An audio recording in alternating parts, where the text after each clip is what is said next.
Alright guys, so we're in here at the stove, and this is going to be our instructions on how to light it.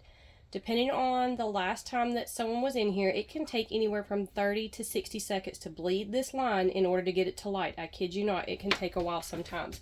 But you'll come up here to this indicator, and you will choose the flame, push in, and hold.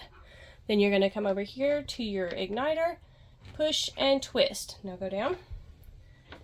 And it has lit only because I've done this video 15 times. Then you twist your knob to whatever setting heat that you need for the oven. And that's it, guys.